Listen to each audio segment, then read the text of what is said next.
नमस्कार, मैं वीरेंद्र कुमार। आप देख रहे हैं भारतीय सहारा समाचार जजिंग बुलंद आवाज। आज हम जौनपुर कलेक्ट्रेट में हैं, जहां समाजवादी पार्टी के कार्यकर्ता जो है पूरे देश व्यापी धरना प्रदर्शन और विरोध प्रदर्शन कर रहे हैं। उसी क्रम में जौनपुर में हम पहुंचे हैं। आइए दिखाते हैं ग्राउंड रिपोर्ट। कानून व्यवस्था ध्वस्त है क्योंकि ये गरडी सेना के लोग जिस ढंग से, जैसे आप सब जानते हो कि कोई आतंकवादी घटना जब होती थी उसकी कुछ दिन बाद उसकी घटना की जिम्मेदारी कोई आतंकवादी संगठन का सरगना लेता था।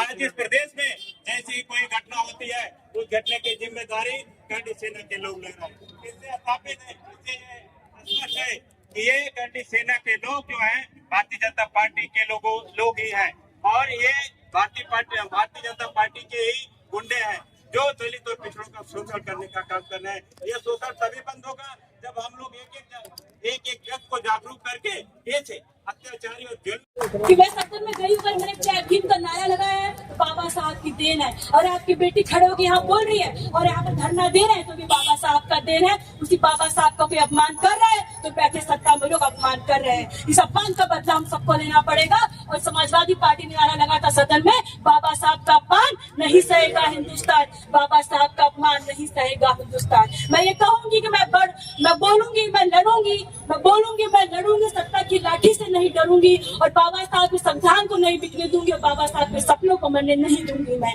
दलित बेटी आपके सामने खड़ी होकर बोल रही हूँ, जिस तरह से हमारे लोगों पर अत्याचार बढ़ रहा है ये सरकार कुछ नहीं कहती है। ये सरकार खाली न्यूज चैनल में है लेकिन धरातल पे कुछ नहीं है। आज आम जनता भी कानून से कोई वोट नहीं कर रही है। आज आम जनता हमारे पास आना ज्यादा सुरक्षित समझती है। उनको लगता है थाने बजाय उनकी बात नहीं सुनी जाएगी। धर्म के नाम पर लोग एफआईआर दर्ज कर रहे हैं। आजकल लोग हमारे पास आते हैं, लोग कहते हैं हमको कानून पे विश्वास नहीं है। ये सरकार जीरो टॉलरेंस की बात करती है, लॉ एंड ऑर्डर की बात करती है, लेकिन आप सोचिए zero tolerance law and order के नाम पे ये देखिए क्या हो रहा है। सरकार कुछ क्यों नहीं बोल रही है कि सरकार खुद चाहती है हम लोग को नफरत के आग में झोंक के, धर्म के नाम में झोंक के और अपनी सत्ता राजनीति करे। ये संविधान की बात नहीं करते, ये मनुवादी की बात करते हैं। हम समाजवादी पार्टी है, समाजवादी के जो लोग हैं हमेशा संविधान और बाबा साहब की बात करते हैं कि बाबा साहब ही हमारे भगवान है, बाबा साहब ही हमारे सब कुछ। उनके हक के लड़ने के लिए हम लोग लड़ेंगे। क्या ये वही सरकार है? ये सरकार के समय में ये पूछना चाहती हूँ, क्या ये वही भारत है जो बाबा साहब ने सपना देखा था?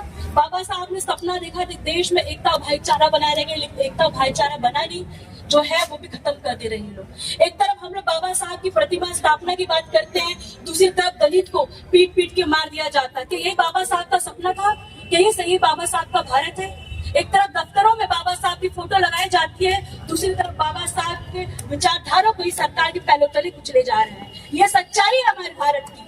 जो संविधान में जो लोग शपथ लेके बैठे हैं सत्ता में, वो बाबा साहब का अपमान लगातार कर रहे हैं और हम लोग रुकने वाले नहीं, हम संघर्ष करने वाले हैं। हम बाबा साहब के बच्चे हैं, लड़ना भी जानते हैं, संघर्ष करना भी जानते हैं। और जब समझ लीजिए, जब लाल टोपी की बात हो, जब लाल रंग की बात हो, जब लाल रंग की टोपी की बात हो, समझ जाइए कि बदलाव होने वाला, क्रांति का रंग लाल रंग की होता है। और हम समाजवादी लोग 27 में लड़ेंगे इस बार। हम 27 में आएंगे कि सरकार कैसे चलती है सबको साथ लेके। तो सबका साथ का नारा लगाते हैं, लेकिन असली में कोई विकास कर रहे हैं लोगों का, कोई असली लोगों की बात रखता है तो समाजवादी पार्टी के लोग बात रखते हैं। जो अन्याय जो लगातार बढ़ रहा है, ये क्यों बढ़ रहा है? क्योंकि इनको पता है कि बोलने वाला कोई नहीं है। ये सत्ता में जो अन्याय बढ़ता जा रहा है, कि इनको पता है कि यहाँ पुलिस में उनके लोग बैठे हैं, प्रशासन उनके लोग बैठे हैं, इसलिए इन लोगों में डर और खौफ नहीं है।